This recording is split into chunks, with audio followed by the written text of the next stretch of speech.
Berikutnya kita beralih ke sorotan dari dalam negeri, saudara. Kasus pembunuhan Vina dan Eki.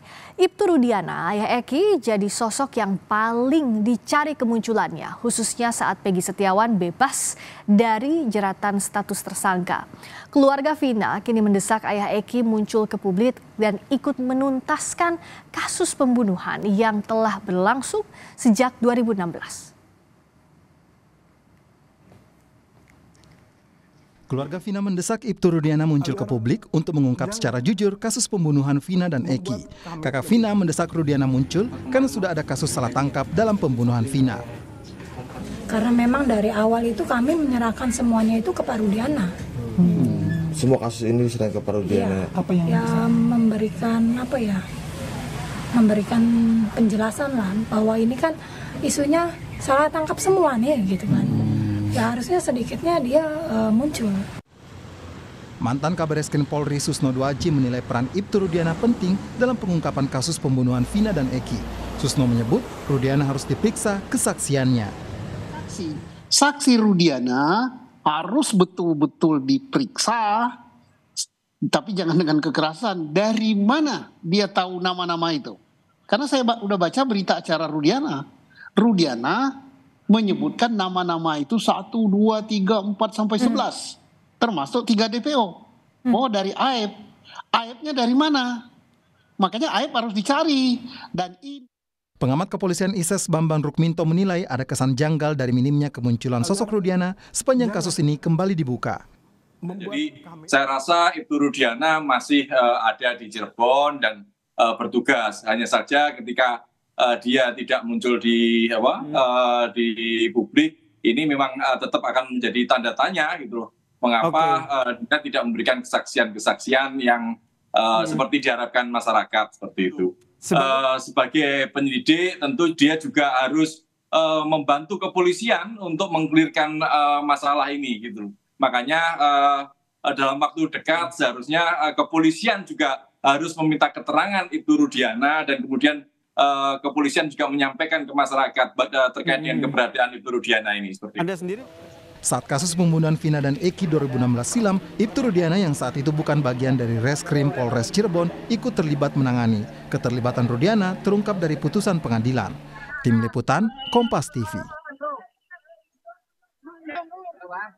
Kuasa hukum Peggy Setiawan Tony RM mendesak penyidik agar kembali memeriksa ayah Eki Ibtu Rudiana untuk menuntaskan kasus pembunuhan Vina dan Eki. Menurut Tony, Rudiana adalah saksi kunci dalam kasus ini.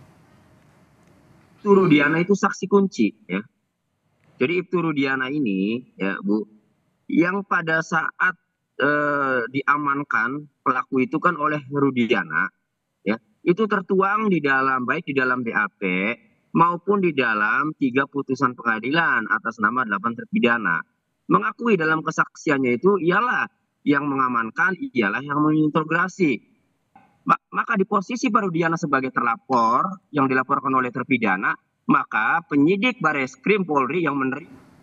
Apa urgensi kemunculan Ibtu Rudiana dalam pengungkapan kasus pembunuhan Vina dan Eki 2016 silam? Terlebih sudah ada korban salah tangkap Peggy Setiawan dalam kasus ini. Kami bahas bersama Komjen Purnawirawan Ugro Seno, Wakapolri periode 2013-2014. Selamat malam Pak Ugro, apa kabar? Mohon bantuan di-unmute Bapak, karena suaranya belum keluar. Oh, sebentar ya. Ya, sudah terdengar. Ya, Pak Ugro, kalau dari pihak Polda Jawa Barat maupun Mabes Polri menyebut bahwa Ibtu Rudiana ini sudah diperiksa Propam tapi hasilnya tidak dipublikasikan. Sebelumnya Propam dan Itwasu juga sudah memeriksa dan katanya tidak ada pelanggaran etik di sana. Apakah artinya dalam kasus ini setelah Peggy Setiawan dicabut status tersangkanya, mau tidak mau Rudiana harus dihadirkan kembali sebagai saksi? Ya, konsentrasi untuk mendapatkan beberapa informasi penting dalam peristiwa tanggal 27 Agustus tentang kasus Vina dan Eki ini. Sebetulnya jangan fokus kepada Ibtu Rudiana saja. Anak buahnya yang ikut menangkap bersama-sama di mana sekarang? Ya, Kasat Serse waktu itu di mana sekarang? Ini harus dipanggil semua. Makanya saya bilang ada tim gabungan pencari fakta supaya bisa terbuka semuanya. Tidak mungkin Ibtu Rudiana mulai membuat cerita yang mendatangkan Liga Akbar, cerita yang tidak benar, kemudian dia mendatangi ke lokasi dengan sendirian tidak mungkin. Pasti dikawal oleh anak buahnya. Jadi sekali lagi, anak buah Rudiana pun harus diamankan sejak sekarang untuk dapat diambil keterangan dengan sejelas-jelasnya. Nah, ini bagaimana mekanisme yang bisa diterapkan, Pak Ugro? Apakah harus dimulai penyidikan sejak awal lagi bahkan karena sudah ada salah tangkap Peggy Setiawan atau seperti apa prosedurnya? Ya ini sebenarnya harus kembali ke TKP lagi. Laporan polisinya tuh sebenarnya harus diluruskan. Siapa yang membuat laporan polisi tanggal 26 Agustus? Bukan laporan polisi itu Rudiana yang dibuat tanggal 31 Agustus. Ya, jadi TKP sejelas-jelasnya harus dikembalikan.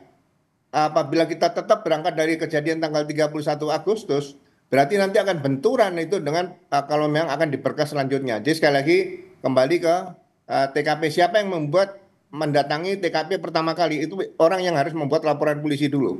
Oke, dan kalau bicara soal prosedur, pada saat itu Ibtu Rudiana menjabat sebagai Kasat Narkoba, tapi ikut menyidik kasus ini. Anda melihat ada yang tidak biasa, Pak Ugro?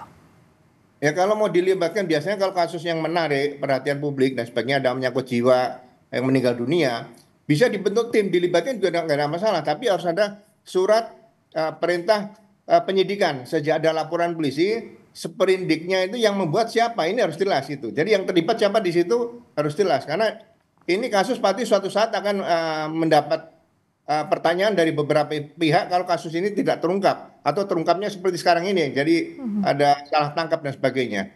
Nah, kalau sekarang kan posisinya publik juga tidak tahu di mana Ibtu Rudiana, lalu tadi anak buahnya di mana, pun juga saksi atas nama AF tiba-tiba menghilang. Nah, sementara kan publik meminta ada transparansi, jangan sampai ada korban salah tangkap lagi sebagai Peggy. Pak Ugro, siapa yang bisa nge-push ini, siapa yang bisa mendorong ini? Ya saya bilang dari awal, karena ini kan ada permasalahan dengan Polresta Cirebon dan Polda Jabar, sehingga perlu ada tim gabungan pencari fakta dari pusat supaya ini tidak menimbulkan kecurigaan-kecurigaan. Nah, tim gabungan dari pusat ini terdiri dari berbagai disiplin ilmu, pakar-pakar tadi, dan juga dari lembaga kriminologi UI atau dari RSCM yang biasa melakukan otopsi. Ahli-ahli otopsi ini harus dilibatkan, DNA juga dilibatkan. Nah, yang bisa memerintahkan untuk mendorong adanya tim khusus ini siapa? Apakah harus perintah Kapolri langsung? Saya bilang sejak dari awal. Jadi kalau kasus seperti ini, masalah nyawa, Presiden harus mengetahui warga negara yang hilang, yang sakit, yang meninggal dan sebagainya, supaya jangan sampai Presiden hanya merintahkan, sudah saya sampaikan kepada Kapolri, ini nyawa manusia. Manusia ini kalau hidup itu suaranya berharga untuk pemilihan umum. Itu kan harus dikaitkan ke situ, jangan dibutuhkan pada saat 5 tahun sekali, tapi selama itu tidak diperhatikan. Jadi sekali lagi menyangkut nyawa manusia, ya Presiden harus tanggung jawab, itu menurut saya.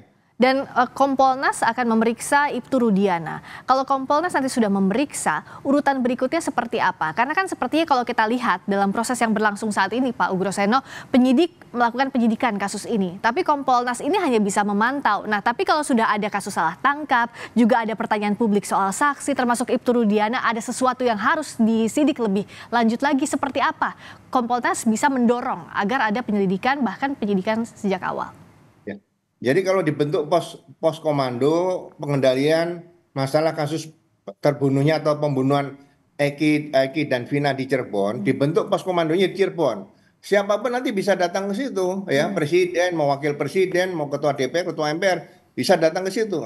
Komandan insiden atau komander di tim gabungan ini, ya menurut saya ditunjuk saja seorang bintang 1 dari Barreskrim supaya memimpin pengungkapan kasus ini dengan sebaik-baiknya.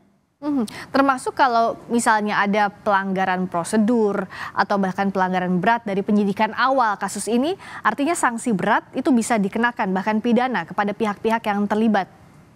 Ya memang harus seperti itu. Jadi polisi yang profesional, polisi yang baik masih lebih banyak daripada polisi yang tidak profesional, tidak baik. Jadi sekali lagi jangan ragu-ragu kalau ada yang polisi yang salah, katakan salah. Karena yang baik sekali lagi 99% polisi baik itu masa mau dikalahkan dengan 1% polisi yang tidak baik. Jadi sekali lagi jangan ragu-ragu mengungkap kasus ini kemudian merasa bahwa ini akan merusak citra Polri. Enggak ada lah. Citra Polri tidak akan rusak dengan bisa mengungkap kasus pembunuhan Eki dan Vina ini dengan sebaik-baiknya. Walaupun ada salah prosedur yang selama ini itu sudah divonis oleh pra peradilan, ya nanti akan berlanjut ke peninjauan kembali. Tapi sekali lagi kasus ini terbuka secara tuntas dan tim baru yang menangani masalah ini itu saja. Dan ini kan sudah lewat 8 tahun, artinya pun bukti bisa jadi sumir, sudah menghilang, sulit ditelusuri sejak awal. Tapi sebenarnya bisakah ini secara presisi nantinya disidik dengan sesuai dengan faktanya, Pak Ugro? Ya, tidak bulat faktanya, tapi yang mendekati fakta ini kan itu mendekati cerita yang sebenarnya. Jadi ceritanya sudah terungkap misalnya atau sudah solid.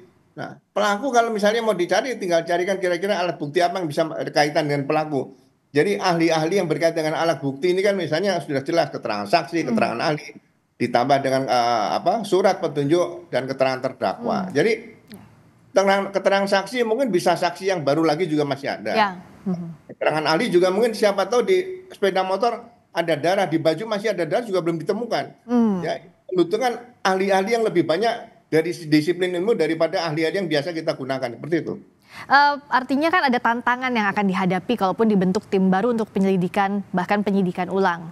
Nah, tapi Pak Ugro, apa yang harus dilakukan kepolisian agar proses penyidikan ini sesuai dengan faktanya, tidak ada yang ditutup-tutupi, transparan, artinya bisa diawasi juga oleh publik?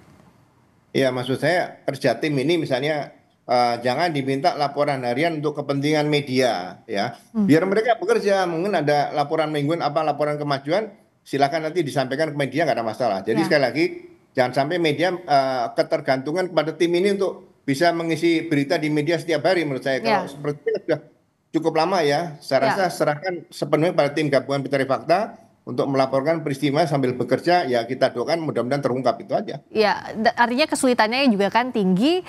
Kalaupun ini dibentuk timnya, publik bisa menyerahkan itu ya Pak Ugro, dan yang mengawasi adalah Kompolnas berarti posisinya. Kompolnas ada, di situ ada Irwasum, kemudian mungkin dari Presiden juga ada KSP Pak Muldoko misalnya bisa turun dan sebagainya.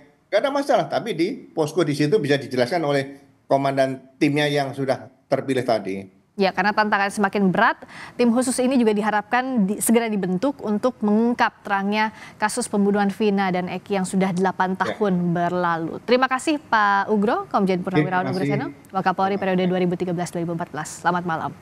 Malam.